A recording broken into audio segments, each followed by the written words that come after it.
The world was once cloaked in eternal darkness, a vast and formless void called chaos. Out of this emptiness came primordial beings: Nyx, the goddess of night; Erebus, the spirit of shadow; and Gaia, the great Mother Earth herself. The heavens were silent, yet full of potential, as if the universe held its breath before the birth of destiny. Here begins the tale, in the place where gods were born, where power was raw and limitless, and where Zeus's story would one day ignite. From chaos emerged Gaia, the eternal earth, lush and fertile. From within her came Uranus, the boundless sky, who covered her with his brilliance. Together they created the first foundations of the world. Mountains rose from Gaia's body, rivers flowed like veins, and the first seeds of life stirred. Yet even as beauty grew, destiny whispered of conflict yet to come.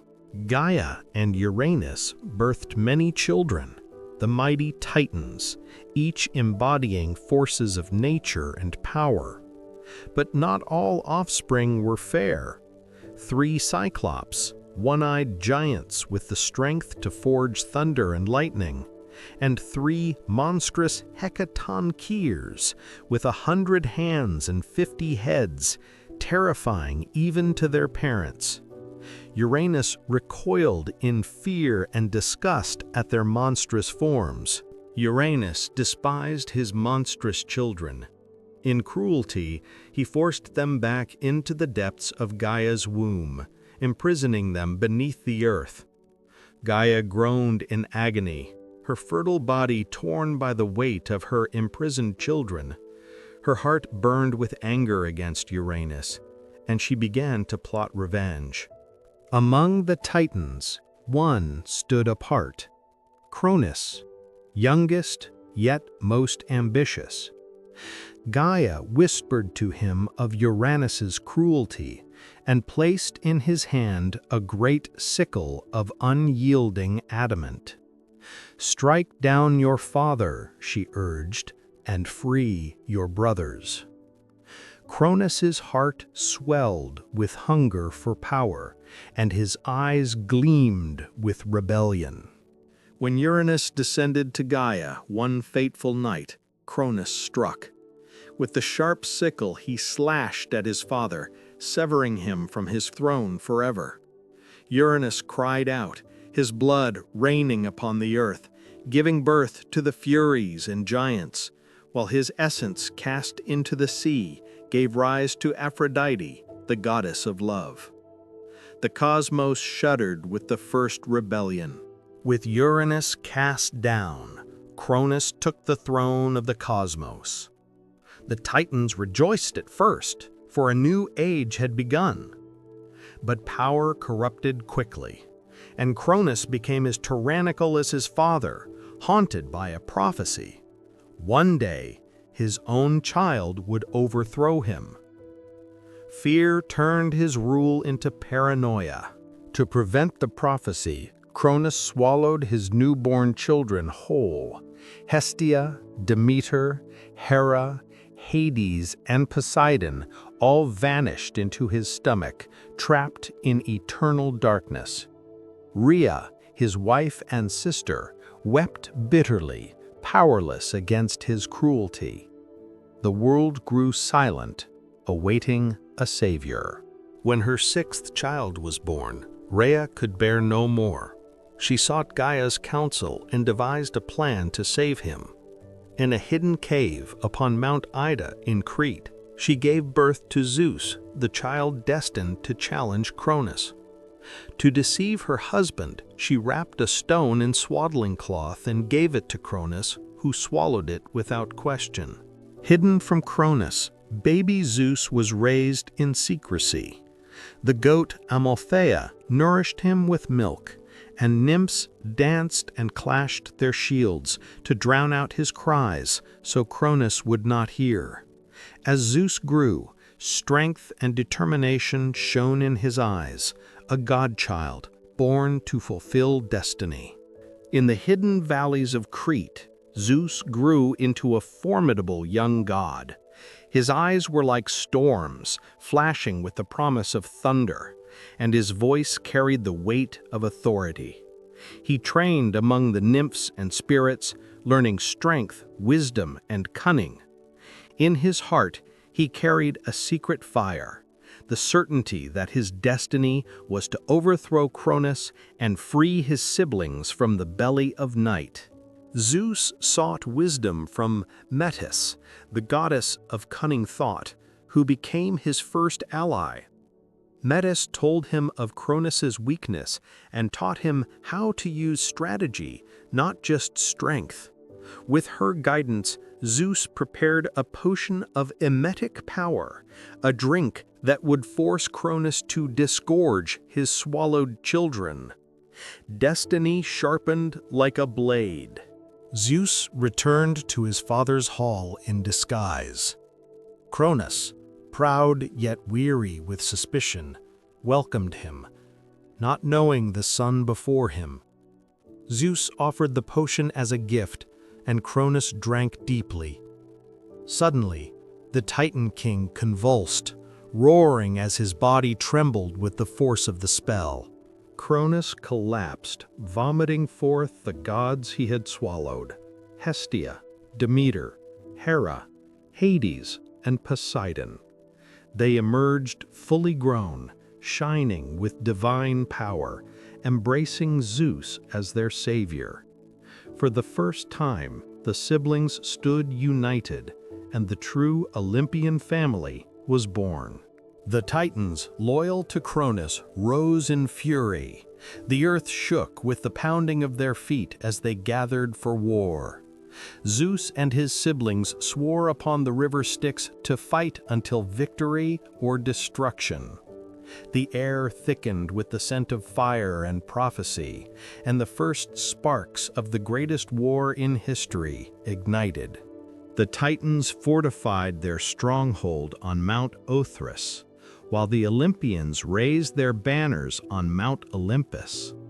For 10 years the war raged, thunder against stone, storm against flame.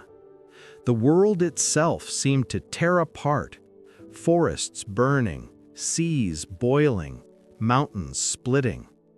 No side gained the upper hand. Desperate for victory, Zeus descended into the depths of Tartarus. There, in the endless darkness, he freed the Cyclops and the Hecatonchires whom Cronus had once chained.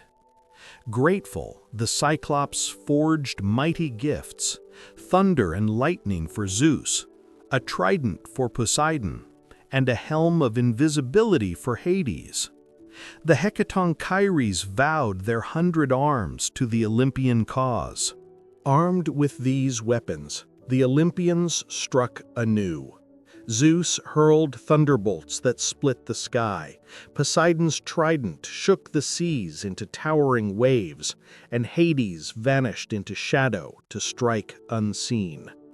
The Titans faltered under the onslaught, for never before had such divine power been wielded. With their 100 hands, the Hecatonchires hurled mountains like stones, burying the Titan armies. Their roars shook the earth, their fury unstoppable. The Titans fought with desperation, but their defenses crumbled under the sheer chaos of their monstrous allies. The tide had turned. At last, Zeus confronted Cronus in a battle that shook the cosmos. Thunder met sickle, lightning clashed with the old tyrant's desperate strikes. With a final, blinding bolt, Zeus struck his father down. Cronus fell into the abyss. His reign ended, his power shattered. The age of Titans was over, and the age of Olympians had begun. With Cronus defeated, Zeus and his siblings stood upon the smoking ruins of Mount Olympus. The air was heavy with ash and victory. Zeus declared a new order. No longer would the cosmos be ruled by tyranny and fear. Instead, power would be shared among the siblings, each granted a domain. The age of Olympus had dawned. The three brothers drew lots to divide the realms. Zeus claimed the sky, Poseidon the sea, and Hades the underworld. Earth and Olympus were shared by all. The sisters, Hestia, Demeter, and Hera, took their roles as guardians of home, harvest, and marriage. Balance was restored, yet beneath the harmony lurked the shadows of new strife. High upon the mountain peaks, the gods raised a palace of gleaming marble and gold. Columns soared into the heavens, halls shimmered with celestial fire, and thrones were crafted for each Olympian. From this seat they would govern mortals and immortals alike. Songs of victory filled the air, echoing across the new world. Among all his siblings, Zeus chose Hera to be his queen. Their union brought dignity to Olympus, yet it was also a marriage destined for storms. Though Hera's beauty and power matched Zeus's majesty, her spirit was fiery, and her pride often clashed with his wandering heart. Still, Olympus celebrated the joining of its king and queen. In the golden halls of Olympus, the gods feasted for the first time. Ambrosia flowed like rivers, nectar glistened in golden cups, and laughter shook the mountain. The muses sang of the great war, while Apollo strummed his lyre, filling the air with immortal harmony. A new era was truly born. But deep below the earth, Gaia stirred with rage. Her children, the Titans, had been cast into Tartarus, bound by chains forged by Zeus himself. In her grief and fury, she cursed Zeus's victory. From her womb, she began to summon a force greater and more terrible than any Titan, the monstrous Typhon, born to destroy the new king. Typhon emerged as a nightmare given form, a giant whose head brushed the stars, whose body was serpentine, covered in wings and scales, with countless snake heads hissing from his limbs. His roar shook the heavens, and fire poured from his breath. Even the gods trembled at his coming. Zeus faced Typhon in single combat. Lightning flashed endlessly as the monster hurled mountains at him. Their clash split the earth and shattered the sky, rivers reversing their course in terror. For the first time, Zeus's throne seemed uncertain, for Typhon was fury incarnate, a living storm of chaos. After a battle that shook the world, Zeus triumphed. With a final bolt, he struck Typhon down and chained him beneath Mount Etna. The volcano rumbled with his imprisoned fury, fire spewing from the depths as the monster writhed. The gods rejoiced, for the last great challenge to their rule had been subdued. The Olympians gathered upon their thrones once more. They swore an oath to protect their reign and maintain the balance of the cosmos. Their power was unmatched, their palace eternal, and their legacy immortal. But the world of mortals awaited, and new tales of love, betrayal, and destiny were yet to be written. With the cosmos secured, the Olympians turned their gaze toward Earth. They shaped rivers and forests, seas and stars, and breathed life into humankind. The mortals, fragile yet full of fire, worshipped the gods in awe. Temples rose upon hillsides, and sacrifices burned to the heavens, binding the fate of gods and mortals together forever. Among the Titans spared from Tartarus was Prometheus, who loved mankind more than the gods. He stole fire from Olympus, gifting mortals the flame of knowledge and survival. But Zeus, furious at this defiance, prepared a punishment so cruel that it would echo for eternity. Zeus chained Prometheus to a lonely cliff high in the Caucasus Mountains. Each day an eagle descended to tear at his liver, and each night the organ grew back only for the torment to begin anew. The Titan's screams carried across the world, a warning to mortals and immortals alike about the cost of defiance. To further punish mankind, Zeus ordered the creation of the first woman, Pandora, sculpted with divine beauty but burdened with hidden doom. The gods gifted her with charm, curiosity, and a sealed jar, which she was forbidden to open. Yet destiny lay within her hands, waiting to be unleashed. Curiosity overcame Pandora, and she opened the jar. Out poured all the evils of the world: disease, hunger, war, and sorrow, spreading like shadows across mankind. Only hope remained inside, faint and fragile, but shining like a single star in endless night.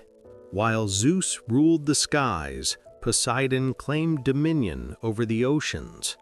With his trident, he raised storms and earthquakes, yet also calmed the waves for sailors who honored him. Kingdoms of coral palaces and sea spirits flourished beneath his rule. Mortals both revered and feared his temper, for Poseidon was as restless as the tide itself. Hades descended into his shadowy realm, ruling over the dead. Though feared by mortals, he was not cruel but unyielding, a god of balance and inevitability. The underworld stretched vast and endless, with rivers of fire, sorrow, and forgetfulness, each soul finding its place. Cerberus, his three-headed hound, guarded the gates against escape. Demeter, goddess of the harvest, taught mortals the secrets of sowing and reaping. Golden fields spread across the earth under her blessing, feeding cities and villages. She was beloved by mortals, for where her presence lingered, hunger was banished and abundance reigned. Hestia, gentle and serene, tended the sacred flame of Olympus. In every mortal home, fires were lit in her honor, uniting family and city under her quiet warmth. She was the goddess of peace and stability, rarely seeking power, but always ensuring harmony in both heaven and earth. Hera, queen of Olympus, presided over marriage and fidelity, yet her heart burned with jealousy at Zeus's many infidelities. She became both protector and punisher, blessing faithful unions but unleashing her wrath on rivals and lovers of the king.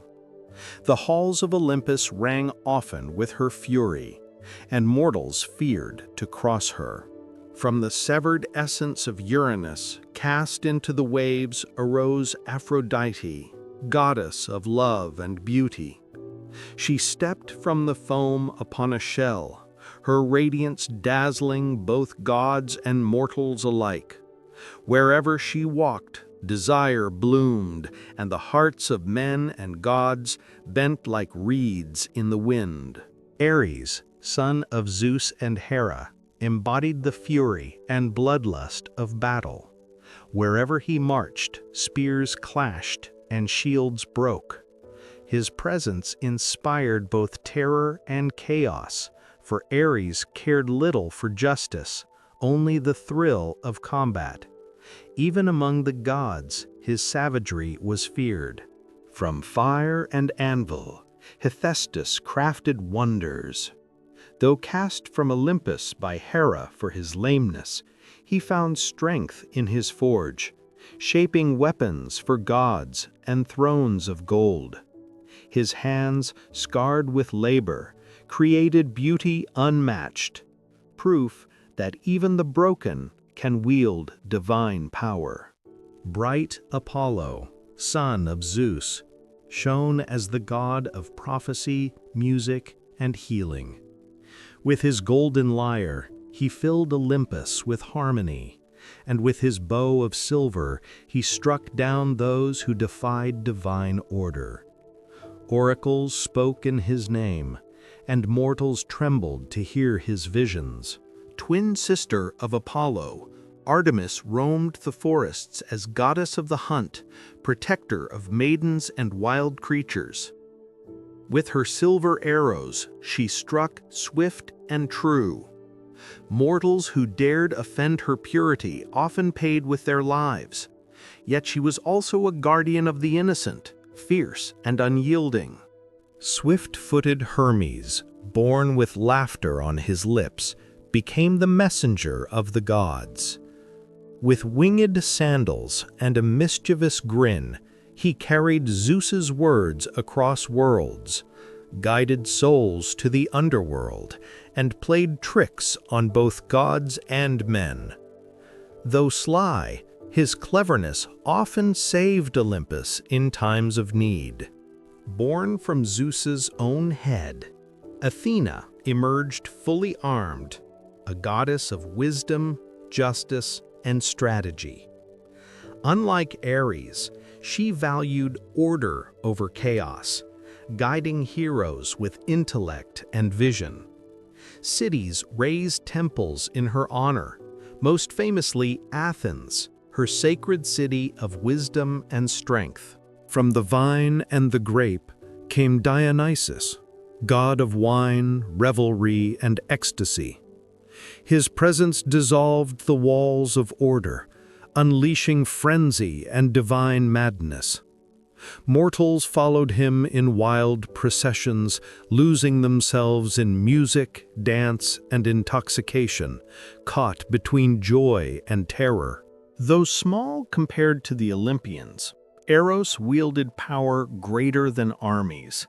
His unseen arrows pierced hearts, binding gods and mortals alike in love's embrace. Even Zeus himself could not escape his influence, and many of Olympus's greatest dramas began with a single shaft of desire. At last, the Olympians gathered in full, 12 thrones gleaming in the golden hall of Olympus. Zeus at the center, Hera at his side, and the others seated in eternal glory. From this council, they decreed the fates of mortals, the rise of heroes, and the eternal balance of order and chaos. The world belonged to them. As mortals flourished under divine gifts, pride grew among them. Kings began to boast they were equal to the gods, building towers and palaces that rivaled Olympus itself. Their arrogance stirred divine anger, for the gods demanded reverence, not rivalry. Enraged by mortal arrogance, Zeus unleashed a flood to cleanse the world. Mountains disappeared beneath waves, and cities sank into the sea. Only Deucalion and his wife Pyrrha survived upon a small ark guided by fate. From them, mankind would rise anew, humble before the gods. After the flood, the gods decreed that heroes would walk among mortals, demigods born of divine and human blood. These heroes would embody courage and suffering, destined to face trials that reflected the will of Olympus. From their struggles, mankind would learn humility and greatness. Niobe, queen of Thebes, mocked Leto, mother of Apollo and Artemis, claiming her children were superior. In vengeance, the twin gods descended, their arrows swift and merciless.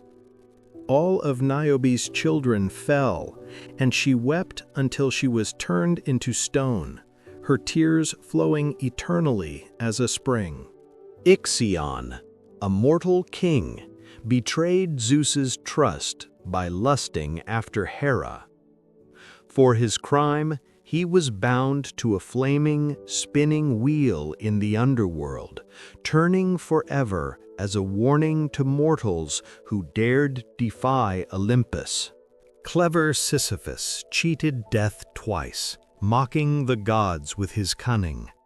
For his defiance, Zeus condemned him to an endless task, pushing a boulder up a hill, only for it to roll back down each time he neared the summit. His punishment became the eternal symbol of futility. Hera's fury often fell not only upon Zeus's lovers, but also their mortal children. Her wrath haunted demigods across the earth. Storms, monsters, and curses set against them. She believed that by crushing Zeus's offspring, she could humble even the king of gods. When the gods quarreled over beauty, they placed the decision in the hands of a mortal prince, Paris of Troy. Hera, Athena, and Aphrodite each offered him gifts, but he chose Aphrodite, who promised him the love of Helen. From that choice would spark a war that would burn the ancient world. The gods watched as the threads of fate wove toward war. Some would side with Troy, others with Greece, their rivalries playing out through mortal swords and blood. The heavens prepared to descend into chaos once more, for the pride of gods was now bound to the fate of men. Above all, the Moirai, the Fates, spun their threads. Not even Zeus could undo their weaving. They whispered of heroes who would rise and fall, of empires doomed, of gods themselves humbled. Their loom clicked endlessly, weaving both mortal and divine destinies into a tapestry none could escape. Born of Zeus and the mortal Alcmene, Heracles entered the world already marked by destiny. His cries shook the halls of Thebes, and even as an infant, he strangled serpents sent by Hera to kill him. Strength beyond mortal measure flowed in his veins. Heracles grew into a mighty warrior, but Hera's hatred lingered. She clouded his mind with madness, turning his strength against those he loved. When he awoke, his hands were stained with the blood of his family, and grief consumed him like fire. To atone for his crime, Heracles sought the oracle of Delphi. The Pythia declared that he must serve King Eurystheus, enduring impossible labors set by divine decree. Only through suffering could redemption be won. Heracles faced his first trial, the Nemean lion, whose hide no blade could pierce. Wrestling the beast with his bare hands, he crushed its throat, wearing its skin as his eternal armor. Next came the Hydra, a serpent with many heads. 2 more sprouted whenever one was cut. Guided by his nephew Iolaus, Heracles scorched the stumps with fire, finally severing the immortal head and burying it beneath a great stone. Dark wings filled the skies as Heracles faced the man-eating Stymphalian birds, their feathers sharp as blades. With the aid of Athena, he clashed cymbals of bronze, startling them into flight, then shot them down with his arrows. Across the ocean, Heracles confronted Geryon, the 3-bodied giant. With arrows dipped in Hydra's venom, He slew the monster and drove the crimson cattle across the world, enduring storms sent by Hera to halt him. Heracles sought the golden apples, guarded by the Hesperides and the 100-headed dragon, Ladon. He tricked Atlas into retrieving the fruit, then bore the sky upon his shoulders before cunningly passing the burden back. Having endured every trial, Heracles burned upon a pyre, shedding his mortal form. From the flames he rose immortal, welcomed to Olympus as a god. Even Hera, weary of her hatred, gave him her daughter Hebe as wife. Elsewhere, Zeus descended in a shower of golden light upon Danae, imprisoned in a bronze chamber. From this union came Perseus, destined to face the monstrous Medusa and bring glory to both mortals and gods. King Polydectes demanded that Perseus bring him the head of Medusa, hoping the youth would perish. Guided by Athena and Hermes, Perseus received divine gifts, a mirrored shield, winged sandals, and a curved blade. His journey into darkness began. Deep within a shadowed wasteland, Perseus found the sleeping Gorgons. Using the mirrored shield, he crept upon Medusa, her serpentine hair writhing even in slumber. With a swift strike, he severed her head, averting his eyes from her deadly gaze. From Medusa's blood sprang Pegasus, the winged horse, and Chrysaor, the warrior. They leapt into the skies, symbols of beauty born from monstrosity. Perseus seized the head and fled as the other Gorgons awoke in rage. On his return, Perseus found Andromeda chained to a rock, offered as sacrifice to a sea monster. With Medusa's head, he turned the beast to stone, freeing her. Their fates entwined, they would reign together in legend. Perseus returned to Polydectes, who mocked him. In answer, Perseus revealed Medusa's head, and the tyrant, along with his court, turned to stone. The hero's name echoed through Greece, and the gods watched with pride. Elsewhere, in Troezene, Aegeus fathered a son with Aethra, Theseus. Hidden by destiny, he grew strong, lifting the stone that concealed his father's sword and sandals, proving himself heir to Athens. On his way to Athens, Theseus faced bandits and monsters, Periphetes the club-bearer, Sinus the pine-bender, and the monstrous sow of Crommyon. One by one he vanquished them, cleansing the roads of terror. In Crete, Theseus descended into the labyrinth to face the Minotaur, a beast born of divine curse. With Ariadne's thread guiding him, he slew the monster, freeing Athens from the blood tribute demanded by King Minos.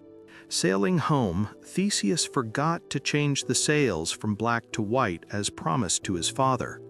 Believing his son dead, Aegeus cast himself into the sea, which from then bore his name, the Aegean. With Perseus and Theseus triumphant, the heroic age deepened.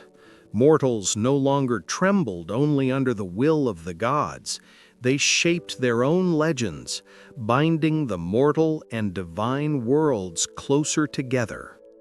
Olympus watched with pride and unease. Jason, son of Aeson, rightful king of Iolcus, was hidden as a child to protect him from his usurping uncle Peleus. Raised in secret by the wise centaur Chiron, Jason grew strong, destined to reclaim his throne through trials set by fate. An oracle warned Peleus to beware the man who came to him with only one sandal.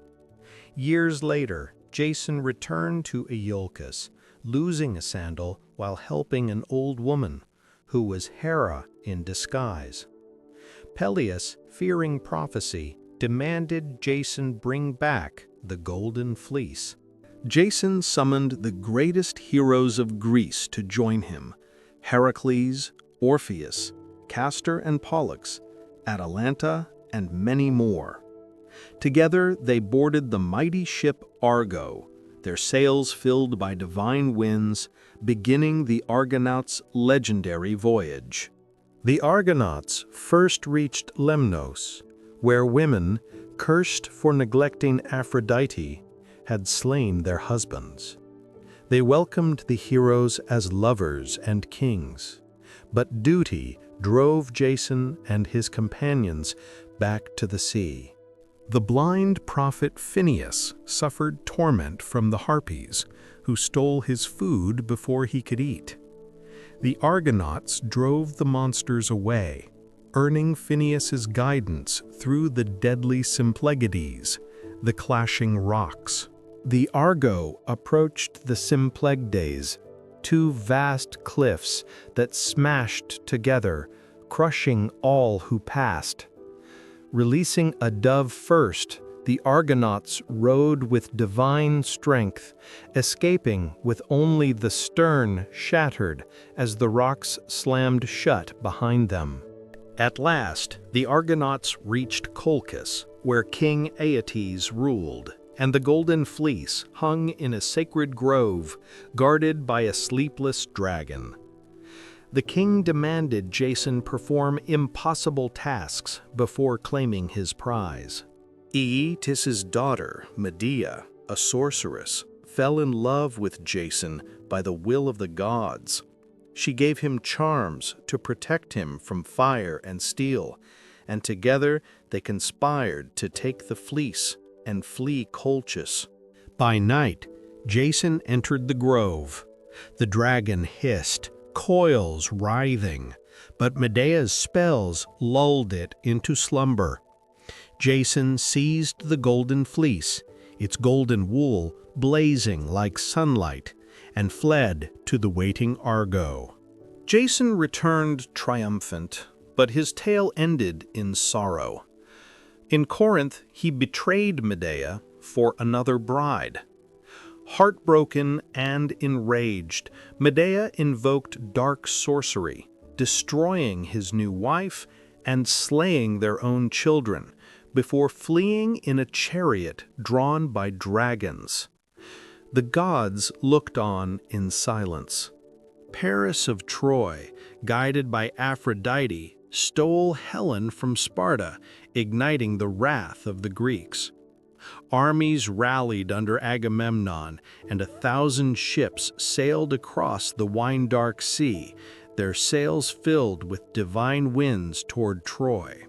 On the battlefield rose Achilles, unmatched in strength, beloved of the gods. Yet when Agamemnon insulted him, he withdrew in fury, and the Greeks faltered. His rage became the turning point of destiny. To break the stalemate, Hector, Prince of Troy, faced Ajax the Great in single combat. Their blows shook the earth, but as night fell, they parted with respect, each knowing fate would demand more blood. Donning Achilles' armor, Patroclus led the Greeks into battle. But Hector struck him down, believing he had slain Achilles himself. The hero's fall drove Achilles into a fury no god could restrain. Blazing with wrath, Achilles returned to battle, his new armor forged by Hephaestus. He slaughtered Trojans without mercy, his war cry echoing like thunder, the river Scamander itself rising in anger at his carnage. At last, Achilles faced Hector before the gates of Troy. Their duel shook the city, but Achilles prevailed, dragging Hector's body behind his chariot as Priam and Andromache wept from the walls. Fate could not be denied. Paris, guided by Apollo, shot an arrow that pierced Achilles' heel, the one place left vulnerable.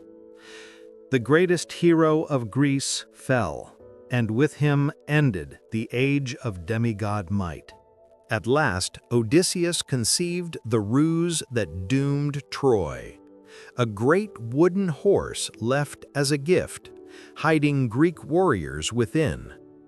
Believing the war ended, the Trojans dragged it into their city, sealing their fate. At night, the Greeks emerged from the horse, opening the gates. Troy burned as warriors slew, temples crumbled, and Priam was struck down at his own altar. The gods watched silently, for destiny had spoken. With Troy's fall, the heroic age ended. Many Greek kings met tragic fates on their return journeys, and the gods themselves withdrew, their power waning as the world of mortals grew stronger. Only myths remained, woven into eternity, where gods and heroes still whisper to those who dream.